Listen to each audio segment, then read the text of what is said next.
Oi, pessoal, bom dia, tudo bem? Eu sou a Jéssica, sou especialista de produto da Pensalab e hoje nós vamos trazer mais um webinar para vocês, junto com o Pedro, direto da Alemanha. Mas antes disso, eu vou apresentar um pouquinho para vocês, falar sobre a Pensalab bem rapidamente. Tá, eu sei que muitos de vocês já conhecem a Pensalab. A Pensalab é uma empresa que atua muito fortemente na área de instrumentação analítica, tanto para equipamentos de laboratório quanto para equipamentos de processo. A Pensalab foi fundada em 1996. Ela tem mais de 200 colaboradores, a gente está caminhando hoje rumo aos 300 colaboradores. A nossa sede fica aqui em Perdizes, então todos vocês estão mais que convidados a conhecer os nossos equipamentos, estarem aqui com a gente na nossa sede, fazer demonstrações. O nosso portfólio é um portfólio muito diversificado, nós atuamos nos mais diferentes tipos de mercados, então indústria de alimentos, efluentes, ingredientes, farmacêuticas, óleo e gás. Aqui nós temos o nosso escritório, laboratório e assistência técnica, bem como a parte da logística. A nossa liderança conta com mais de 15 anos de história. O Pensalab tem hoje mais de 28 anos de história, então nós temos muitas pessoas com mais de 15 e 20 anos de casa. Os nossos especialistas e técnicos estão juntos no nosso negócio há mais de 10 anos. Então, é uma empresa bem encorpada, com muito foco também no colaborador. O nosso corpo técnico hoje corresponde a mais de 55% do total dos nossos colaboradores, com alguns técnicos alocados estrategicamente em algumas regiões do país. E as vendas, elas são todas baseadas em produtos com alto valor agregado, a venda comprometida e qualificada, principalmente com o pessoal do pré-venda e pós-venda. E a operação e logística otimizados, o estoque inteligente, cada dia a gente está trabalhando mais para melhorar isso. Então, isso é bem legal. A Pensalab ela oferece diversos serviços diferentes, tanto a parte de engenharia de aplicação, manutenções preventivas e corretivas, calibrações e validações, startup e comissionamento, operação assistida, suporte remoto, treinamentos, testes no nosso laboratório no geral com amostras e também a parte de processo. É isso. Vamos começar, Pedro? Esse foi rápido. Foi. Falei que era bem rapidinha. É, sei, não acredito. Oi, bom dia. O meu nome é Pedro Braunstrip, eu trabalho com Gerhardt desde 6 anos. Gerhardt é uma companhia mais ou menos pequena que está diretamente aqui na Alemanha. A Alemanha também é um país mais ou menos pequeno, mas estamos aqui perto de Colônia, então isso aí é a cidade que todo mundo no Brasil normalmente também conhece. A gente é uma empresa bem velha mesmo, fomos fundados no ano 1846, então o próximo ano a gente está 180 anos. E é uma empresa gerenciada pelo proprietário na família Macker já de 5 gerações, então sempre se continua e já estamos indo também para a geração 6. E o que a nossa oferta, a nossa gama são analisadores avançados para métodos de referência. Um, a gente não é uma companhia grande, a gente tem mais ou menos, dependendo do ano, 100 funcionários aqui que trabalham nos vários departamentos de desenvolvimento, logística. Então, tudo que a gente faz, e a produção é totalmente aqui na Alemanha, o desenvolvimento aqui na Alemanha e também o resto, o suporte ao cliente, suporte de aplicação. A nossa gama, o enfoque aqui são a produção de sistemas automáticos para os métodos de referência como Kjeldahl, como Weibull-Stolt para as gorduras, também vem análises aqui que é para as fibras. Então a gente tem vários sistemas automáticos e no tema de hoje, o webinar de hoje, a gente vai falar um pouco sobre o método Kjeldahl. Eu vou explicar um pouco mais em detalhe como o método Kjeldahl funciona e como a gente pode influir um pouco este método também para melhorar um pouco as análises nos laboratórios de vocês. E depois a gente vai mudar o tema para saber qual é a ajuda que a gente tem, se a gente tem um sistema mais ou menos automático no nosso laboratório. E no final a gente vai acabar o webinar com o tema de produtos ou fontes alternativas para as proteínas, como insetos, algas e outras coisas, mas a gente vai entrar no final. Perfeito. Então, vamos começar com a introdução à metodologia Kjeldahl. Vai ser mais ou menos muitas informações, bem rápido. Então, se vocês têm alguma pergunta, a gente pode esclarecer todas no final do webinar. Por que a gente está fazendo todo esse trabalho? Porque a gente tem nitrogênio em quase todos os produtos, começando aqui com o solo, onde a gente vai usar fertilizantes para crescer plantas. As plantas que a gente come, ou os animais comem, também vão ter vários tipos de nitrogênio. O humano e os produtos alimentares, produtos animais, também temos que analisar. E no final, tudo que sai dos dois, do humano e dos animais, entram de novo nesse ciclo de nitrogênio. Pode ser um modo de fertilizante, pode ser também o modo das plantas que vão degradar, também em alguns compostos químicos que também têm nitrogênios que vão no solo. E no final, a gente também pode separar esses em duas partes, que uma parte é análises mais de produtos alimentares e animais, e o resto é ser mais environmental e agricultura. Por que a gente vai determinar o nitrogênio? Se falamos mais sobre a ciência, claro, se a gente tem nos aminoácidos, a gente tem nitrogênio. Então, se a gente coloca mais de um aminoácido atrás do outro, a gente vai receber diferentes proteínas. E essas proteínas têm funções também diferentes de proteção, como anticorpo, ou de estrutura, que é o colageno. Queratina também, ou quitina também é uma opção. E o que é talvez mais importante, a gente tem muitas regras, especialmente aqui na Europa. No Brasil também vai ter a mesma coisa. A gente quer uma determinação do valor nutricional dos alimentos, que vai mais para a direção da saúde, essas regras que a gente tem que escrever no label. E a gente também, claro que é super importante a determinação do valor do mercado. Se é qualquer tipo de produto, se é alimentar, ou se é animal, ou qualquer outra coisa, é possível de analisar o conteúdo aqui de nitrogênio com o método Kjeldahl. Que tipos de nitrogênio existem que a gente também pode analisar? A gente sempre gosta de separar as duas fontes, que é o nitrogênio orgânico, que aqui temos as proteínas, ligações RNA, heterociclos. E se é o nitrogênio inorgânico, a gente sempre fala sobre amônio, nitrato e nitritos. Então, também é possível de analisar essas fontes seletivamente.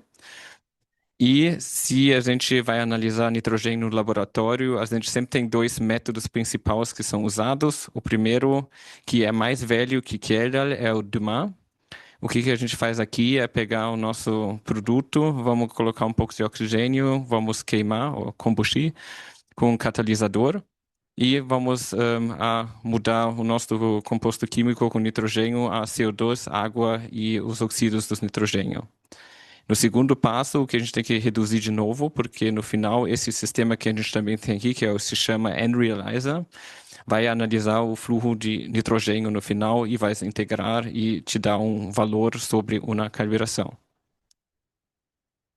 A preparação ou processo do Dumas também é fácil de entender. A gente tem a nossa amostra. A preparação da amostra, na minha opinião, sempre é similar para qualquer tipo de análises. Vamos colocar esta amostra dentro de uma folha de estanho e vamos a combustir e no final a gente tem nosso nitrogênio. Se a gente vai comparar isso com o método que a gente quer falar um pouco mais hoje, que é o Kjeldahl, a pessoa que criou esse método se chama Johann Kjeldahl, foi no ano 1883. O que a gente faz aqui é também um tipo de oxidação, ou é uma oxidação. Então, o que a gente faz aqui não é combustir, é colocar ácido sulfúrico, um catalisador e também uma temperatura elevada aqui de 400 graus. E temos no final CO2, água, mas agora a gente não tem os oxídos do nitrogênio, a gente tem o sulfato. E esta é a parte primeira, que é o principal que a gente faz, que é a digestão. Nesses sistemas também, como a gente vê na direita, que é um sistema mais clássico.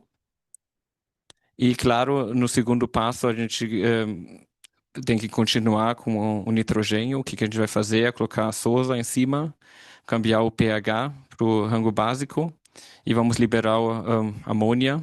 Esse amônia vamos atrapar de novo no ácido bórico e é possível de titular. E se a gente titula, a gente vai fazer isso com ácido com uma concentração conhecida. E desde que a gente sabe o volume que a gente titulou, é possível de calcular no final o conteúdo de nitrogênio. O método, de acordo com que é um pouco diferente em comparação, tem mais passos, mas também é um método que é mais general em comparação com o Dumas. Os dois funcionam, mas é um método mais robusto. Nesse caso, porque qualquer coisa que a gente coloca dentro, a gente vai oxidar. O que que a gente faz aqui? A gente separa normalmente em 3 passos, que é a digestão, para tornar aqui a nossa amostra sulfato de amônio. Depois a gente vai liberar com uma destilação a vapor aqui o amônia e atrapar de novo no ácido bórico. E a gente pode usar o ácido clorídrico, o ácido sulfúrico para titular depois de novo e a gente recebe o nosso o resultado. O tempo, a velocidade dos métodos são diferentes, claro. Com esses tipos de sistema, a gente também vai ver isso depois. É possível de automatizar a 20 amostras no mesmo tempo, enquanto o Analyzer precisa para cada amostra 5 minutos. Então, o método de Mas é mais rápido, mas os dois métodos têm, às vezes, algumas limitações e algumas vantagens, e a gente vai ver isso também um pouco depois. Uma vantagem grande aqui é que, com o método Kjeldahl, é possível de separar as fontes de nitrogênio, que às vezes também é importante, se a gente também fala sobre os produtos de fertilizantes. A gente pode separar nitrogênio orgânico, amônio e nitrato. E como a gente faz isso? Também para explicar um pouco e entender o que que a gente vai também falar depois. Se a gente quer fazer uma análise mesmo de amônio, normalmente, se a gente não tem uma fonte orgânica, é possível de usar diretamente aqui Sosa. Vamos mudar o pH para 12, 14, 13, alguma coisa assim. A gente vai liberar o amônio e a gente vai atrapar de novo com ácido bórico. O problema é que se a gente usa Sosa e a gente tem também uma parte orgânica, é possível também de digerir aqui a parte orgânica, uma parte pequena junto. E por isso, normalmente, a gente não gosta muito de usar diretamente Sosa. Por isso, a gente muda para o uso aqui de o óxido de magnésio ou óxido de cálcio. Porque esses oxídos têm que reagir com a água antes de criar os hidroxidos aqui, que vão mudar um pouquinho o pH para 8, 9, mas não muito mais. Então, é um método muito mais suave em comparação com o primeiro. É uma reação lenta, mas muito mais seletiva. Isso é uma opção. Se a gente quer analisar com Kjeldahl, por exemplo, o nitrogênio orgânico, não é possível de fazer isso diretamente, só o orgânico. O que a gente faz aqui é fazer a digestão do Kjeldahl mesmo. A digestão Kjeldahl sempre vai a determinar a fonte orgânica e amônio junto. E é isso que a gente faz aqui mesmo. A gente coloca o nosso ácido, nossa temperatura, catalisador. E no final, se a gente quer a parte orgânica, o que a gente faz? A gente tem o total Kjeldahl nitrogen menos o amônio, que é possível de fazer uma destilação direta, como a gente já viu antes, e a gente tem a parte orgânica. E finalmente, se a gente quer a parte inorgânica, que não é possível também de calcular com o Dumas, a gente tem que fazer uma redução, primeiro do nitrato nitrito. Normalmente a gente usa aqui Devada, que é um reagente Devada, é uma mistura de alumínio, cobre e zinc. Para fazer uma redução aqui, como a gente vê também, primeiro nitrato nitrito para amônia e depois a gente continua com o processo de destilação normal. E no final é só um modo de calcular, claro. A gente tem o nitrogênio total, que é a soma do total Kjeldahl, o nitrogênio Kjeldahl, o amônio e o inorgânico. E com esse método sempre é possível também determinar seletivamente o que a gente quer. Perfeito. O que eu também quero explicar aqui um pouco para que a gente entenda no final quais são os problemas que a gente pode encontrar no laboratório. A gente vai começar aqui com uma amostra, porque no final a gente quer aumentar com a automatização, claro, a produtividade e também reduzir os custos operacionais no laboratório, mas para isso a gente também tem que entender o porquê a gente usa qual quantidade de ácido sulfúrico, a quantidade de catalisador. Então a gente vai entrar um pouco mais no detalhe agora e fazer uma viagem de amostra, como a gente fala na Alemanha, e com uma determinação de Kjeldahl. Claro, com a determinação, a gente sempre começa com a preparação da amostra. A preparação da amostra não tem nada a ver com os nossos produtos diretamente, mas tem uma influência, claro, grande. Dependendo do produto, se é um chocolate, a gente coloca banho de água para derreter, ou se é uma pizza, a gente tem que vai misturar aqui e pesar depois, ou se a gente tem alguma semente, a gente vai fazer uma moagem e depois pesar. Esta parte, claro, tem uma influência grande e é importante, mas também o que é importante é saber qual a quantidade de amostra que a gente quer pesar ou tem que pesar para ter uma precisão boa ou não. E aqui, é claro, sempre depende um pouco do tamanho da partícula, se o produto, a homogeneidade do produto e o conteúdo de nitrogênio que a gente tem dentro. Um exemplo a gente tem aqui embaixo, que está um pouco em inglês. Claro, se a gente tem um conteúdo muito baixo de nitrogênio, a gente tem que usar muita amostra, aqui 500 mililitros para embaixo de 1 miligrama. Ou a gente tem uma solução concentrada e usa menos. Mas, no mesmo tempo, a gente também tem que notar que não é só a amostra que controla a quantidade, mas a gente vai ter que digerir ou fazer uma digestão com o sistema, mas depois a gente também tem que destilar e fazer uma titulação no Vapodest. Então, se os químicos dos Vapodest não combinam bem com a quantidade de nitrogênio aqui, a nossa precisão também não vai ser boa. Mas a gente vai entrar um pouco mais nesse tema. Então, para não falar demais aqui, que existe várias opções, normalmente a gente vai pesar alguma coisa no Keller entre 0 e 5 gramas do produto. E a gente, aqui em Gerhardt, sempre usa para qualquer quantidade aqui de amostra 20 mililitros de ácido sulfúrico concentrado, claro. Vamos colocar 2 Kercats ou Kertaps, como se chama, que é uma tableta de 5 gramas de sulfato de cálcio e o sulfato de cobre.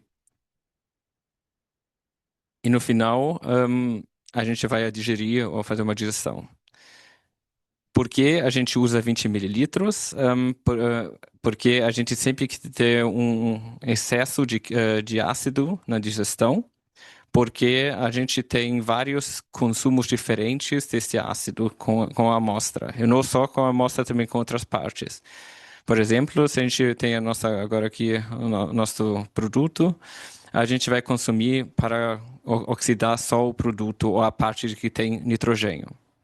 Adicionalmente, normalmente a gente sempre tem algum lavador de gases conectado a um Kjeldahl, como está atrás de mim.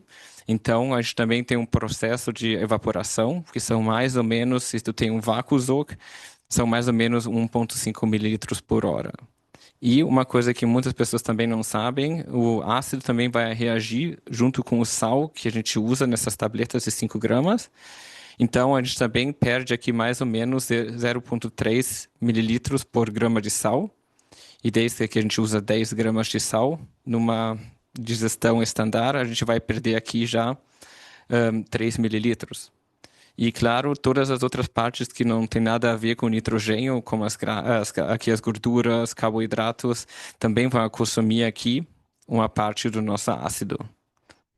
E por que eu estou contando isso? Porque se a gente quer no final também entender porque a gente sempre vai usar um pouco mais, é que a gente precisa de uma quantidade específica que a gente viu do ácido para oxidar tudo e essas reações que estão ao lado. Mas no mesmo tempo, o ácido também aqui é o dissolvente da reação. E se tu não tem um dissolvente, a gente não tem reação, então a nossa digestão não vai funcionar. E aqui é importante saber e também calcular, mais ou menos, claro, é uma regra geral, que a fórmula para a parte não consumida aqui do ácido é o ácido sulfúrico em mililitro, dividido por a quantidade de sal, tem que ter um fator maior de 0,9. E daí, se a gente usa aqui 10 gramas de sal, a gente precisa por ao menos uns 9 mililitros adicionais, mais que a gente já viu aqui. Então, se a gente calcula junto, a gente sempre vai sair com uns 15, 16, 17 mililitros, com uma quantidade normal e na digestão. Então, para não ter que calcular isso todos os dias, é sempre melhor usar as condições estandartes aqui, que são 20 mililitros com 10 gramas de sal. E por que a gente usa um sal e catalisador? E por que é importante também saber quanto sal a gente está usando?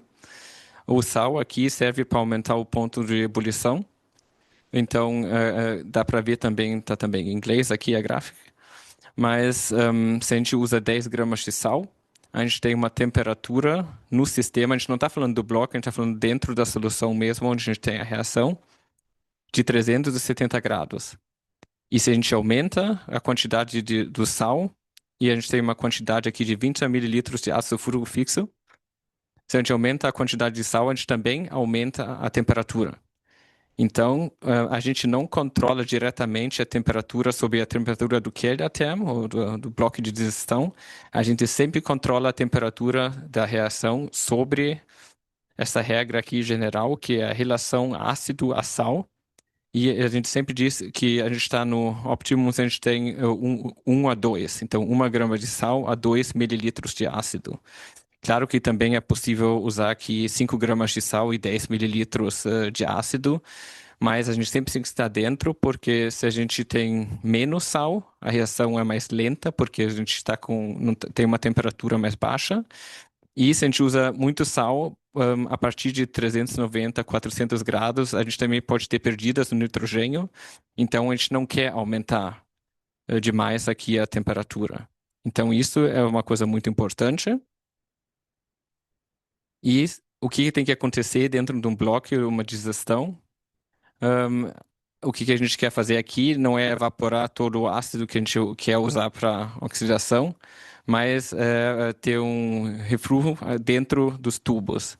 Então, o que a gente vai fazer aqui é colocar os 400, 410 graus, controlar a temperatura com a relação ácido e sal e refluir o ácido dentro do tubo e também selecionar aqui a solução e também a energia que a gente usa aqui para a temperatura, que a nossa linha está mais ou menos essa altura aqui que a gente também vê na gráfica. E se vocês têm isso sem ter demais espuma que sai talvez dos tubos, você já tem condições bons ou boas. Aqui isso aí é totalmente suficiente, porque a gente também não quer fazer demais complicado. E como a gente sabe se está pronto ou não a nossa digestão, normalmente aqui, claro, dependendo do tipo de produto, se é ureia, é super rápido, o tempo de digestão aqui são 20 minutos, mas a gente também tem, por exemplo, leite ou produtos lácteos que precisam às vezes 2 horas.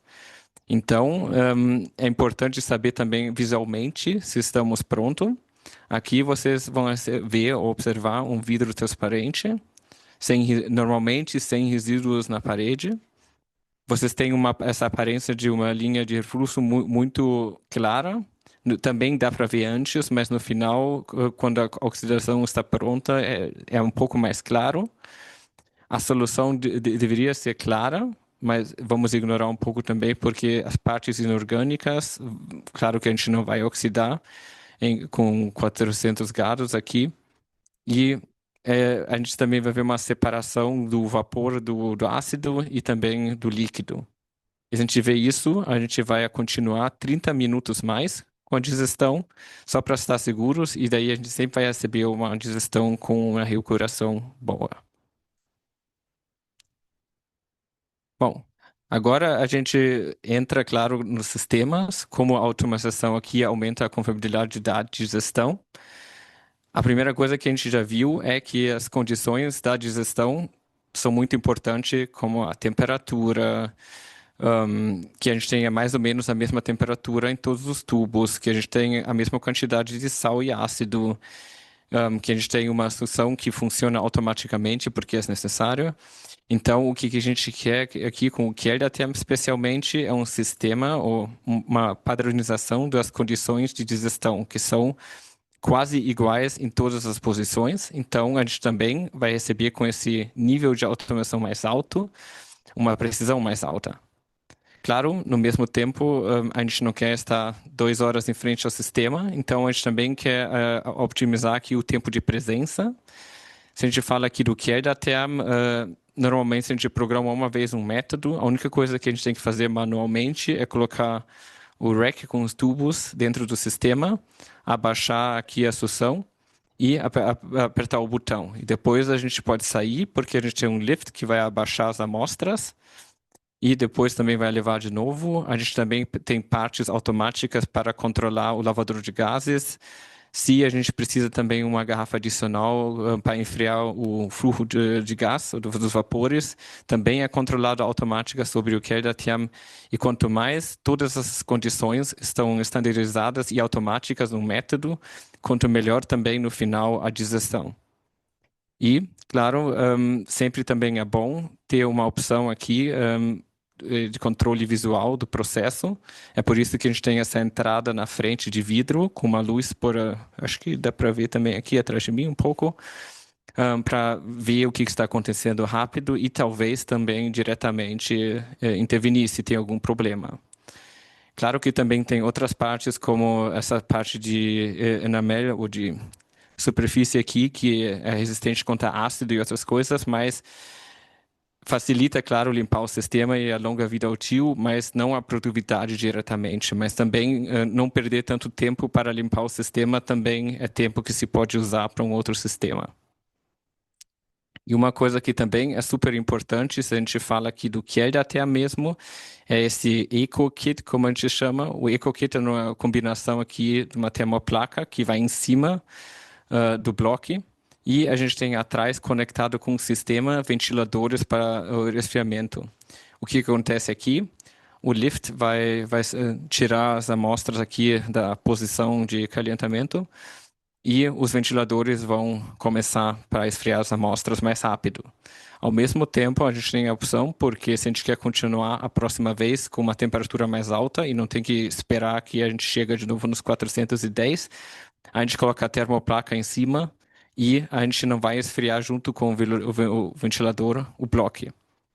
E porque isso aí é uma coisa boa, porque isso aqui é o sistema totalmente automático, também controlado por o QLDATEM. Dependendo com qual temperatura a gente tira os tubos do nosso bloco. Se a gente pega aqui os 100, que já são um pouco ainda alto, a comparação com um ventilador, a gente tem 100 graus depois de 16 minutos com o EcoKit. E se a gente não tem um EcoKit, demora uns 47, quase 50 minutos que a gente tem a mesma temperatura. E com esse EcoKit, a gente pode salvar cada vez uns 30, 35 minutos, então dá no final o tempo com o mesmo sistema fazer uma quarta digestão aqui. E essas coisas que são totalmente automáticas também ajudam, porque no final a gente pode fazer mais amostras, então a gente vai ter mais produtividade aqui no laboratório, e ao mesmo tempo, quanto mais está automático e estandarizado, quanto melhor são os resultados também no final. Bom, depois que a gente fizemos nossa digestão, a gente tem agora, vamos continuar com a destilação. A gente tem agora o nosso sulfato de amônio. O sulfato de amônio está dentro do tubo e um sistema clássico dá para ver aqui na direita. Aqui, esse sistema clássico também dá para ver, tem que controlar a temperatura com cada posição. A gente também tem que olhar quanto tempo demora, porque a gente não tem um volume tão grande nos vidros embaixo. Então, a gente tem que controlar vários parâmetros. E, claro, mesmo se a gente coloca todas as placas em posição 2, ou nível 2, a gente não vai ter em todas as placas exatamente a mesma temperatura. E aqui, o que a gente quer fazer? A gente tem o nosso sulfato de amônio. A gente vai colocar a Sousa em cima, o Akali. Vamos aqui mudar o amônio para amônia. usamos o vapor para transportar a amônia diretamente para o ácido bórico, que é a nossa solução receptora. E a gente tem um sal de novo, que é o ácido bórico triborato. E este sal é possível de novo fazer uma titulação. Aqui é o ponto final, com um ácido mais ou menos forte. E o que a gente normalmente usa, de novo, eu já expliquei, é o ácido clorídrico, ácido sulfúrico de 0,1 normalidade. E desde que o ácido vai reacionar 1 a 1 com o sal, a gente sabe, claro, o volume e a concentração do ácido, então é possível de calcular diretamente aqui o conteúdo aqui de nitrogênio. Mas vamos voltar de novo para os passos. O que a gente tem que fazer normalmente numa destilação que era a primeira coisa que a gente tem que fazer, que também não é super segura, é a adição de água. Porque a gente sai de um bloco com um ácido super concentrado e normalmente a gente sempre aprende diretamente em qualquer laboratório, não coloca água em cima de ácido, mas é isso que a gente faz aqui. Por que a gente faz isso? A gente quer mitigar a reação exotérmica que vai acontecer, claro, porque a gente vai colocar de novo a cálcio em cima. E a regra general aqui é normalmente diluir o ácido 4 a 5 vezes com água. Então a gente usa 5 vezes, é o melhor, do volume de ácido sulfúrico que a gente usa na digestão. E desde que a gente falou na digestão, a gente usa 20 mililitros, 20 multiplicado aqui com 5 são 100 mililitros de água. Se a gente faz isso aqui manualmente nesse sistema clássico, sempre tem um risco pequeno também para o usuário, porque é bastante água, e se você não esperou um tempo suficiente para esfriar também o ácido, não é super seguro. Mas funciona, claro. No segundo passo, o que a gente vai fazer é fazer uma adição aqui do alcali, porque a gente quer mudar o pH para o nível básico. E aqui, o que é super, super importante para ter sucesso é que a gente tem que neutralizar todo o ácido e mudar o pH a 12 a 14.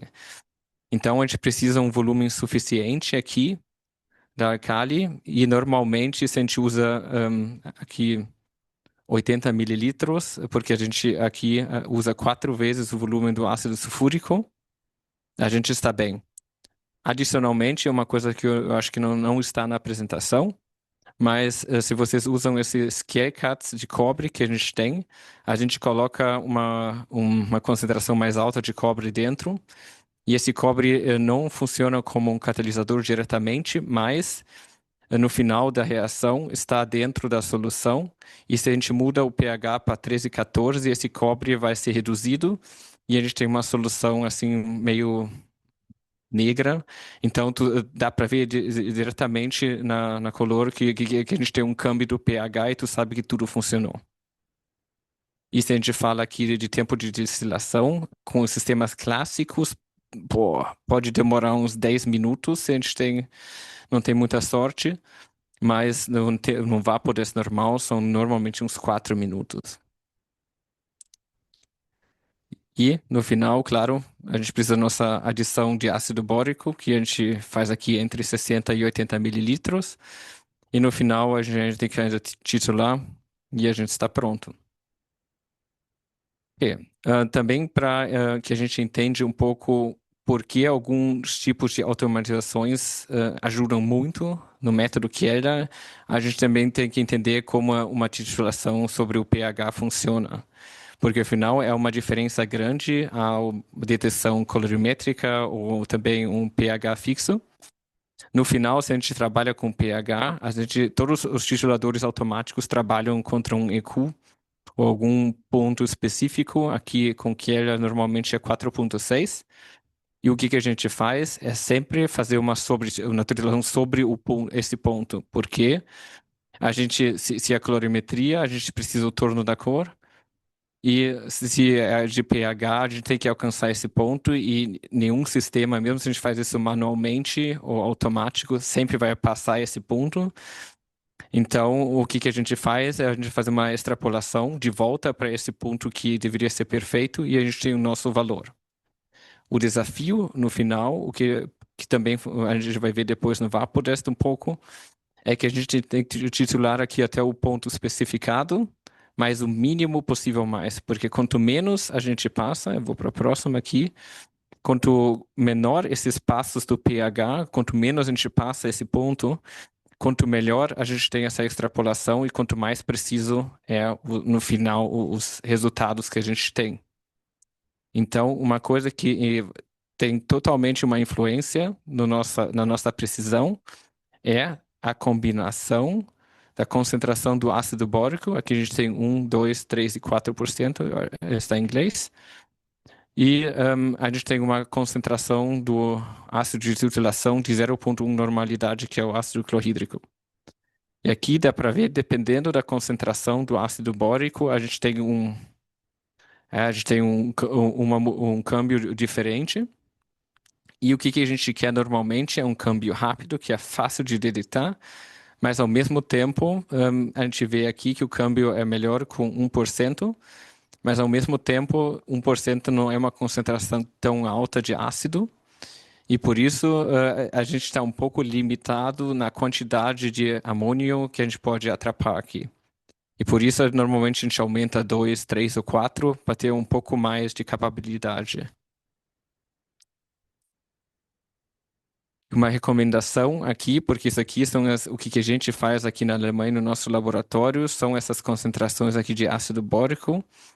Para ter a melhor precisão, é sempre melhor se estão num rango baixo, usar uma concentração de ácido bórico baixa e também o ácido da titulação também tem que ser baixa, porque se a gente tem uma concentração de ácido bórico baixo, e a gente entra com uma normalidade, o campo de pH, do pH é tão grande que a gente tem muitas dificuldades para fazer uma extrapolação. E o outro lado, a mesma coisa, 4% de ácido bórico com um super ácido diluído vai demorar umas 3 horas até que a gente está pronto, então também a gente não quer perder tempo. Então, para melhorar aqui também a precisão e o tempo de titulação, e também que a gente não tem que repetir amostras, é também bom ter uma combinação perfeita para o rango de nitrogênio que vocês querem analisar no laboratório. Aqui a gente tem, para também, só como um exemplo, uma tabela aqui com os volumes de titulação significativos, porque no final a gente quer ser rápido, mas também não tão rápido, por exemplo, porque a gente sempre precisa uma diferença um pouco maior, normalmente a gente diz 1 a 6, 1 a 10, do branco, que a gente faz, claro, com o Vaporesh diretamente, porque aqui não faz razão usar um ácido de titulação totalmente concentrado e a gente só vai titular aqui 0,03 mililitros, que é quase nada, o erro é gigante. Então, a gente sempre tenta testar alguma coisa dentro de 3 mililitros, 2 mililitros até 30, porque depois, a partir penso que 7 litros de titulação, o volume também um pouco de desperdício. Bom, e no final, aqui com o sistema clássico, a gente tem que pegar esse volume, tem que colocar na fórmula que a gente tem aqui, e a gente vai receber, se é um sólido, a gente vai receber do peso 1% de nitrogênio, e se é um líquido, a gente recebe alguma coisa como miligrama por litro. Claro, tudo que a gente faz aqui é bem manual mesmo, e a gente pode acontecer erros em cada passo que a gente faz, porque todo mundo no laboratório tem muito trabalho, pode acontecer. E nesse caso, se a gente está falando sobre a destilação, como a automação aumenta aqui a confiabilidade da destilação e, está escrito errado, a titulação. Se a gente está falando do Vaporesh 500, por exemplo, o Vaporesh 500cc, a gente começa já o processo totalmente diferente em comparação com os sistemas que a gente já viu antes. Antes, a gente estava pesando na balança, a gente tem que escrever, talvez no GLIMS, e a gente faz tudo manualmente até o final e tem que calcular também. O que a gente faz aqui é iniciar o pesamento das amostras diretamente no Gerhard Dashboard, que está conectado, que é uma software que está conectada diretamente com o Vaporesh 500 e 500cc. A gente já entra com os nomes, com os pesos, as informações que a gente precisa. E a gente começa com a digestão.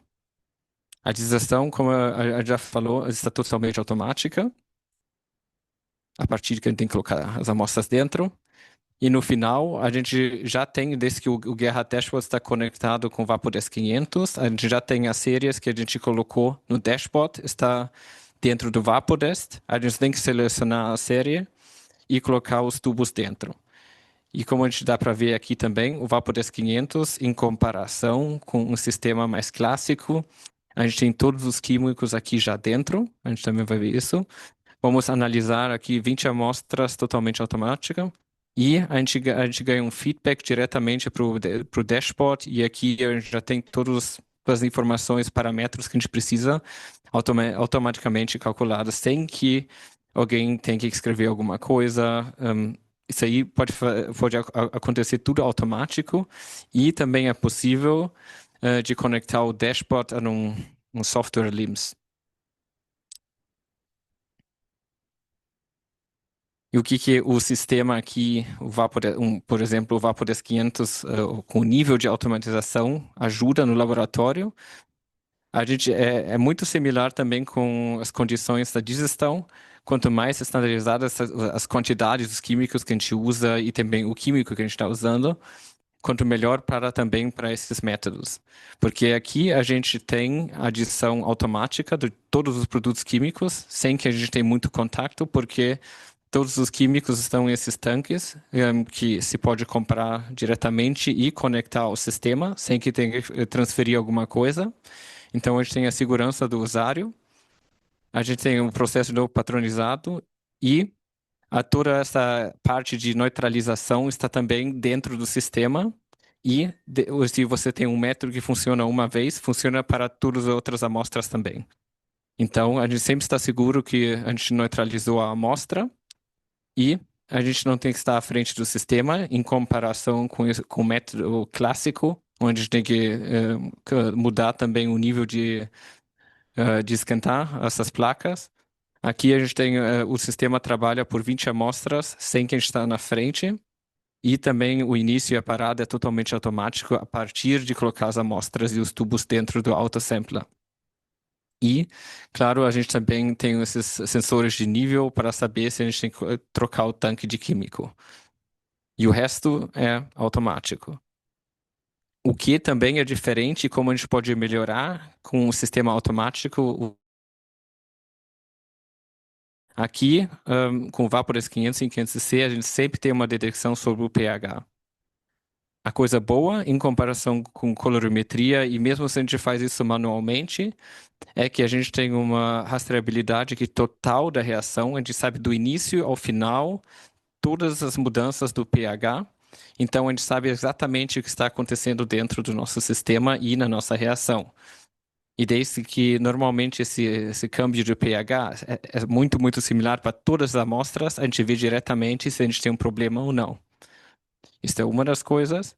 E claro, aqui a gente usa também não um pH fixo, que também é possível de usar, mas a gente mudou também o método para não sei se a tradução está boa ou não, que é o método de pH a ponto final automático. E o que que é isso? O que que a gente faz é a gente registra o pH no início da destilação e a gente destila o amônio e os vapores para o ácido bórico. E a gente sabe o pH inicial, que é só do ácido bórico, e a gente só tem duas coisas, dois fatores que vão alterar o pH. É o final, é o amônio da amostra e a diluição, porque a gente também está destilando água, o vapor, para a direita. Então, é a diluição. A diluição dá para subtrair diretamente com o branco. Então, a única coisa que falta, o câmbio que a gente tem, é da nossa amostra.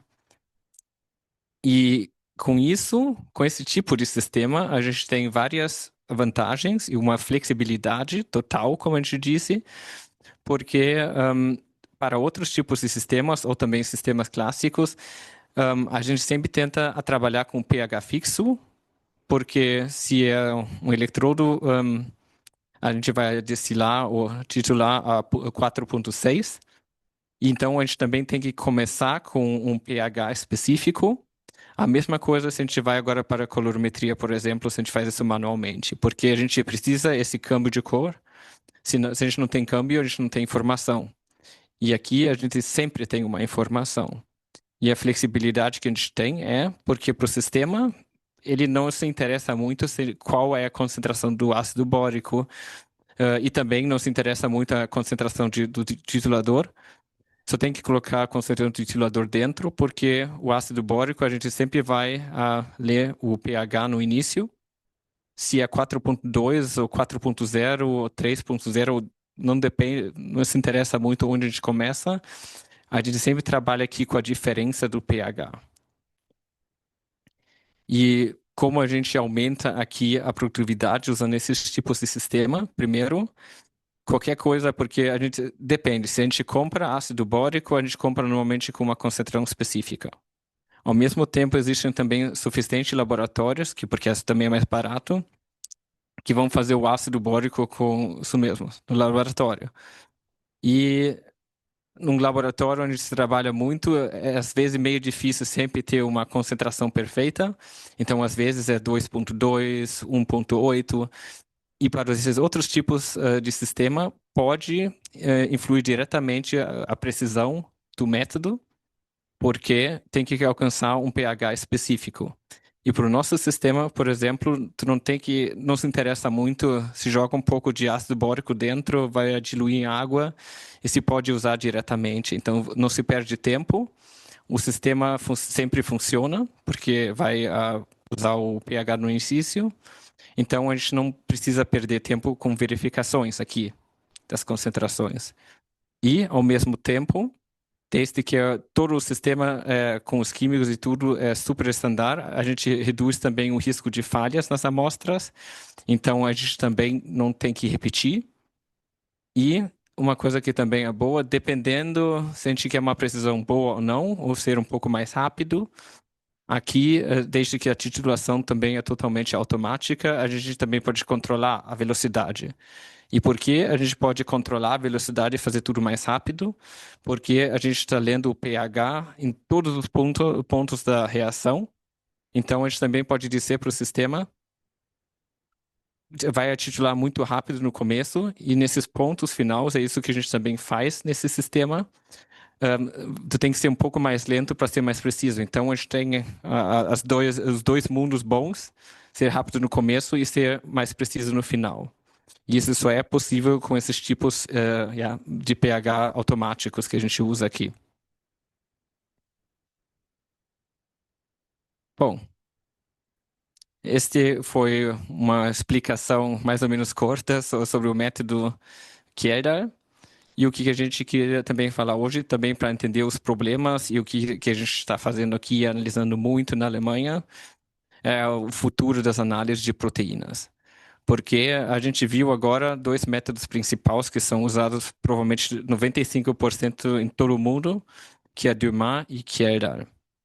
O problema é que a gente sempre está agora usando ou analisando novos tipos de produtos aqui, e um desses exemplos grandes são os insetos. E a pergunta grande aqui que a gente também vai ver depois porque no final, para a saúde do humano e também dos animais, a gente tem que sempre ter uma qualidade boa dos produtos alimentares e os produtos também animais. Então, o que acontece se a gente não tem, ou qual é a influência das proteínas que a gente vai consumir?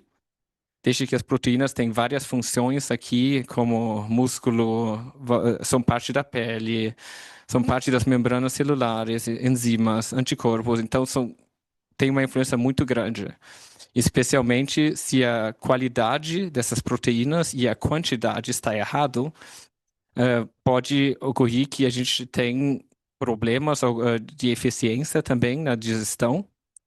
E se é um valor menor que se disse, a gente tem que comer ou consumir mais para ter o mesmo rango.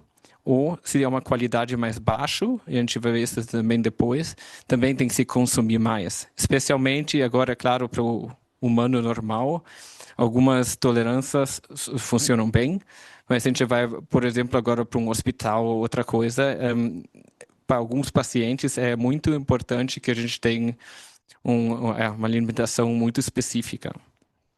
E por isso é importante também, se a gente usa outros componentes aqui, ou produtos de substituição, a gente precisa estar seguros que tem os mesmos valores ou tem a mesma, como chama, precisão de análises que a gente tinha antes. E a razão porque a gente também está fazendo esse tema hoje, e a gente recebe também muitas amostras de todo mundo, é que esta parte de produtos que a gente chama em inglês Meat Substitute Market está crescendo. Todo mundo está usando agora proteínas mais vegetais, microproteínas, a gente também já recebeu aqui. Claro, proteína à base de soja também todo mundo conhece. E esse mercado já está, para o ano 23, já valeu uns 18, 19 bilhões de dólares. Então, isso aí é um mercado muito importante e está crescendo. Então, a gente, como também um fornecedor de produtos analisadores, a gente está seguro que que nossos sistemas também funcionam com esses tipos de produto, no mesmo modo como antes. E por que esses tipos de produtos estão também crescendo? Aqui tem uma gráfica muito alemão, mas no final esses são os números, a quantidade de pessoas no mundo, e dá para ver que é previsto no ano 2030 que a gente já está quase 8,5 bilhões e vamos crescer mais e mais. Então, a gente precisa também um modo mais eficaz de produzir produtos alimentares e também produzir proteínas.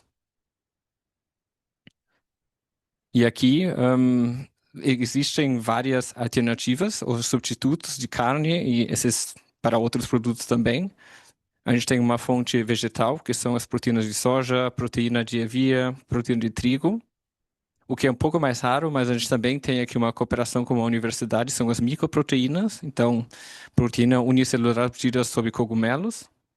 Uma coisa que a gente recebe muito mais em comparação com as microproteínas e às vezes também as proteínas vegetais são farinha de insetos. E também, às vezes, a gente tem uma cooperação com a Universidade de Berlim, aqui, que são algas. E o que a gente faz com isso? Essa farinha de larva, a gente dá para ver, dá para fazer um hambúrguer bom aqui. E eu já comi isso também, o gosto estava normal, mas, claro, é uma alternativa que a gente vai provavelmente precisar no futuro. Então, por que esta é uma alternativa boa com os insetos? Porque a gente tem aqui uma produção sustentável de produtos. E se a gente está falando de um programa de reciclagem aqui, a gente começa, por exemplo, com a indústria de alimentos, comércio, consumo, e a gente vai ter muitos resíduos orgânicos. Esses resíduos orgânicos a gente pode usar aqui para produzir as larvas, e com essas larvas não parece muito gostoso, mas dá para tirar a gordura e usar a gordura, e o pessoal já usa em diferentes produtos hoje em dia. E se a gente seca, a gente também pode separar as proteínas.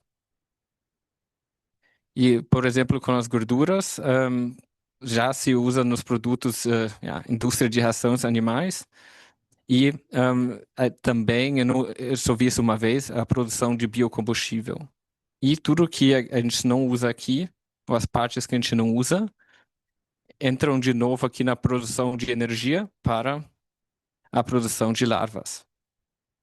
E se a gente continua aqui, existe também uma parte que se chama quitina, quitosan, que é um extrato de proteína, que também se usa em vários produtos diferentes. E se a gente continua com as proteínas mesmo, se usa para alimentos, em Ásia, principalmente. Aqui na Alemanha eles começaram também, eu não sei como é na América do Sul, mas também usam para ração animais. E também a gente continua aqui com excrementos, com estrume de fazenda. E isto entra de novo os resíduos orgânicos. Então a gente tem aqui um ciclo que funciona muito melhor em comparação com uma vaca ou com um animal normal. E esta é a razão que muitas companhias estão estudando esses usos, especialmente na parte da indústria de ração. Mas, no mesmo tempo, para nós é importante se os produtos estão mudando, as composições desses produtos estão mudando, que a gente também tem uma confiabilidade das análises que devem ser garantidas aqui também, mesmo se os métodos têm que funcionar. Tem que funcionar no mesmo modo. Isto é especialmente o problema que a gente encontrou com os insetos, porque aqui a gente tinha um desafio pequeno, esse problema se chama quitina. Quitina, claro, estão dentro dos insetos, é um polímero aqui, como a gente vê na gráfica. Isso também está dentro das aranhas, dos shrimps e outras partes que também se pode comer se quer. Mas é uma parte principal dos componentes do exoesqueleto aqui dos insetos. E o problema é que se a gente dá uma olhada aqui na estrutura, a quitina também tem uma parte de nitrogênio dentro e dependendo do inseto, está normalmente no rango de 3 a 9% de nitrogênio. Então, por que isso é um problema? A gente viu nos dois métodos principais para determinar a proteína do mar e queda. Em os dois casos, a gente vai a oxidar ou combustir no Dumas, essa quitina, e a gente vai analisar todas as fontes de nitrogênio como proteína. E este é o problema principal, porque no final, se a gente tem 7% de nitrogênio só da quitina, mas o problema com a quitina é que não se dá para usar para nada, então o nosso corpo não vai digerir, não vai usar essa parte, os animais também não. Então, a gente está pagando aqui, ou vocês talvez estão pagando por uma proteína que não existe dentro das matérias-primas que vocês compram ou usam para os produtos. E por isso, o que a gente fez foi desenvolver aqui junto com o IFF, com uma cooperação, que é um nome muito largo aqui, alemão, que eu não vou agora traduzir, mas eles fazem muitos desenvolvimentos também de análises de produtos de ação. E a ideia que testamos aqui com o IFF é fazer uma desproteção por hidrólise alcalina, porque no final, se a gente faz isso, a gente tira as proteínas reais da amostra e, para entender também a ideia, se a gente coloca agora aqui, faz uma hidrólise alcalina com hidroxído da quitina, a gente vai receber quitina e quitossana. E por que isso é interessante? Se a gente vai na próxima, a gente vai ver que a estrutura da quitossana e quitina é quase a mesma coisa como celulose. E desde que a gente tem uma estrutura similar, a gente também tem propriedades semelhantes e a gente tem um sistema especificamente desenvolvido para analisar a celulose. E o que a gente fez junto com o IFF foi exatamente isso. A gente usou o nosso sistema FiberTerm. A gente colocou os insetos, claro que não, eles já estavam mortos, dentro dos fiberbags, como se chama, que é um filtro específico que a gente tem. A gente faz essa hidrólise alcalina, as proteínas normais saem, mas a quitina e o quitossan são protegidas, um pouco não reagem com a alcalina e ficam dentro. Então, a gente faz essa análise de fibras no final com FiberTerm e a gente tira todas as proteínas. E no final, a gente não acaba a análise de fibras, mas a gente pega esse fiberback com a nossa quitina e a gente joga dentro de um Keratia e um Vaporex 500C. Então, a gente faz a determinação de nitrogênio, como a gente já viu, num modo totalmente normal, e a gente vai receber, claro, mas a gente tem esse conteúdo muito similar também com as diferentes fontes no Kjeldal do nitrogênio. O que a gente pode fazer é pegar o conteúdo da proteína total, que a gente faz no Kjeldal normal, e a gente faz adicionalmente esta análise com o FiberTerm e depois a digestão, destilação, e a gente tem o conteúdo da quitina. E nesse modo a gente tem uma opção de analisar a proteína real e também com os métodos velhos que já existem, sem que a gente tenha que cambiar muito. Este aqui, eu tirei uma foto de um produto alemão. Eles começaram a vender hambúrguer de insetos. Muito legal, nunca comi. Mas agora a gente também tem um método usando os sistemas que a gente já tem, que funcionam perfeitamente para ter o conteúdo de proteína real. Bom, eu estou pronto com a minha apresentação, Jéssica. Muito obrigado pela atenção. A gente tem perguntas?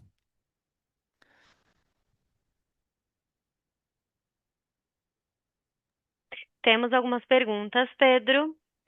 A primeira pergunta que eu tenho aqui é: para o equipamento com carrossel, o equipamento avisa quando está na hora de repor os reagentes? Sim, sim. Sim, claro, todos os sistemas já vêm com um sensor de nível. O Vaporex 500 tem que comprar adicional, mas o analisador automático já tem conectado. Como é feita a faturação da solução titulante? Pode repetir, Jéssica? Como é feita a faturação da solução titulante? Por exemplo, às vezes o HCl ele não tem a normalidade exatamente 0,1. Ah, sim. Se ele tiver uma Um, faturação uhum. diferente, E nesse caso, normalmente tem que dar uma olhada nos documentos, claro, para ver a concentração real. E é possível corrigir com um fator que está diretamente incluído também no Vaporex, nas configurações. ou seja, o pessoal vai fazer análise e vai informar o fator real. Então, vocês não precisam ficar preocupados com isso. O pessoal perguntando aqui, precisa de liga de Varda no caso da destilação da Uhum. quitina? Não, não, não, não. Porque isso é só para fazer uma redução mesmo. E isso é só no formato onde a gente quer analisar ou determinar o nitrato e o nitrito. Tá. Esse sistema a vácuo possui alguma manutenção preventiva anual? Outra coisa, qual é a pressão de digestão desse sistema a vácuo? Ah, Que é o analisador. Isso, outra a gente está pergunta. falando do Vacuum. Uhum. O Vacuum, a gente faz uma manutenção anual, mas isso sempre depende também do uso e se os usuários limpam o sistema também um pouco entre os usos, que a gente tem um vídeo se alguém precisa, mas normalmente o que a gente faz um technical check mesmo do sistema. E qual foi a pergunta da pressão? Aqui ele pergunta: esse sistema a vácuo possui alguma manutenção? Outra coisa, qual é a pressão de digestão desse sistema a vácuo? A pressão deveria estar, acho que 400 milibar da bomba, mas, claro, a gente tem um controlador aqui da bomba dentro, diretamente na frente. Normalmente a gente não vai mudar isso, a gente vai configurar uma vez no começo, quando a gente instala, e o Carrier até vai apagar ou ligar o sistema automaticamente. Então a gente não tem que mexer aqui, não. É um sistema bem simples de usar, né, Pedro? Muito simples. Você vai trocar as garrafas, é completamente Hum? visual. E como o Pedro disse, tem um vídeo no YouTube que ensina a fazer a limpeza. Se vocês quiserem, a gente pode passar para vocês, tá? Essa foi a pergunta do Júlio César. Tem mais duas perguntas aqui. Peraí, deixa eu só rolar um pouquinho. Que é aqui, ó. Qual a causa do congelamento da amostra após a digestão e quais procedimentos devo seguir para resolver isso? E a gente está falando provavelmente de uma cristalização, né, da Isso mesmo, amostra. cristalização na amostra. Normalmente, depende. Se a gente tem uma cristalização, quando está frio, não é um problema nenhum para os sistemas, porque se a gente está falando do Vaporex, por exemplo, a gente usa um tubo que é um pouco mais longo que deveria, para fazer um pouco de pressão em cima desse cake, né, que é como a gente chama em inglês, para cortar, abrir e diluir diretamente e destilar.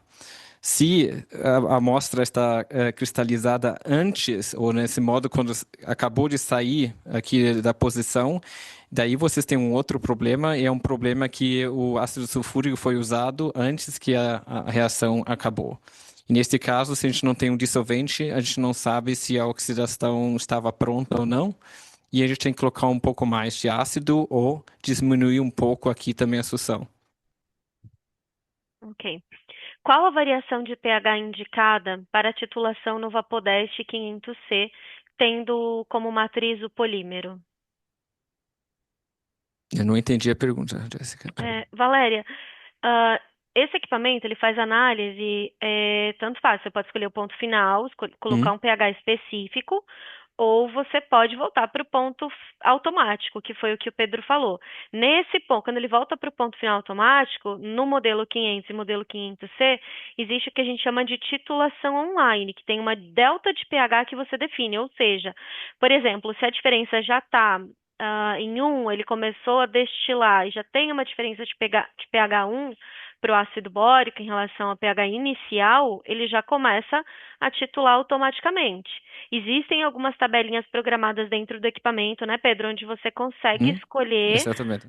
mais ou menos quantidade de titulante. Então, ele pode Sim. titular bem pouquinho para não passar do pH, né?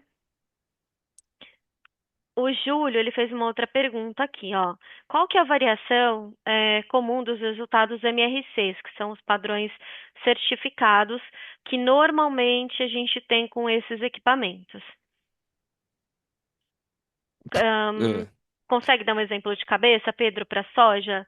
Normalmente, qual que é o desvio padrão entre hum, resultados? hum, hum.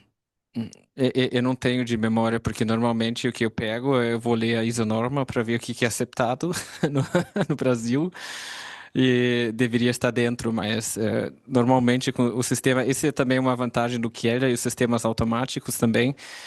A gente tem tantos dados já, não sei desde quantos anos de Kera, que é muito, muito fácil saber né, como se analisa todos os tipos de amostra. Mas agora um rango específico que devia estar, ia ter que Uhum. também ler. Júlio, a gente pode dar uma olhadinha, Hum? porque a Gerhard tem muitos resultados de interlaboratoriais. Assim, é uma base realmente muito extensa. Se você quiser, a gente pode compartilhar com você um desses resultados, um desses testes, para você ter uma ideia. Mas o equipamento ele atende todas as normas, tá? A gente tem uma base instalada muito grande desses equipamentos e a gente nunca ficou fora de nenhuma norma, de nenhum interlaboratorial. Tá? Ele acabou de falar que gostaria. Pode deixar que a gente vai mandar para você. Tá bom? Mais alguma pergunta, pessoal? Alguém tem mais alguma pergunta sobre o sistema, sobre análise de insetos ou qualquer coisa relacionada? Análise de sulfitos nesses sistemas é possível, Pedro? Um, claro, depende. A gente tem a opção, claro, no Vaporest 500, a gente tem um modelo que se chama 550. A gente sempre separa em dois tipos de amostras. As amostras que são mais matérias-primas, que não têm outros compostos aqui que são mais voláteis, que podem sair junto com o vapor. A gente pode analisar diretamente e rapidamente aqui com o Vaporest 550. Para as amostras, por exemplo, como vinho, que também tem outros ácidos que vão ser destilados junto, a gente tem um segundo sistema que é o Turbotherm SO2, que é para esse que faz Monier Williams para fazer os sulfitos. Então são dois tipos de sistema e depende um pouco da matriz mesmo. Isso mesmo. A gente tem esses equipamentos na Pensalab hoje, Vapodash 450 com titulador, bloco de digestão. Então, caso vocês tenham interesse em demonstração, vocês podem pontuar ali na observação que a gente leva o equipamento até vocês, ou vocês podem vir até a Pensalab, conhecer nossa estrutura, enviar amostras, tá? Temos todos esses sistemas disponíveis além de Dumas, do FiberTerm, que o Pedro mencionou anteriormente, e se vocês participaram do outro webinar, de gorduras, a gente também possui esses equipamentos para demonstração, tá? Então é só deixar na caixinha de observações que vocês têm esse interesse e a nossa equipe entra em contato com vocês. A gente também deixa os nossos canais abertos, tá? Se vocês quiserem mandar depois, fiquem à vontade. E já gostaria de agradecer ao Pedro mais uma vez por estar aqui com a gente, com o webinar em português. Muito obrigada, Pedro. Sua participação é Português. sempre maravilhosa. Ah, português maravilhoso, é muito bom. Ah, A gente gosta muito. O Pedro sempre faz muito sucesso aqui com a gente. Então tá, pessoal, vamos finalizar por aqui. Muitíssimo obrigada e eu espero ver vocês nos próximos webinários. Obrigada, Pedro. Obrigado. Tchau, tchau, até mais.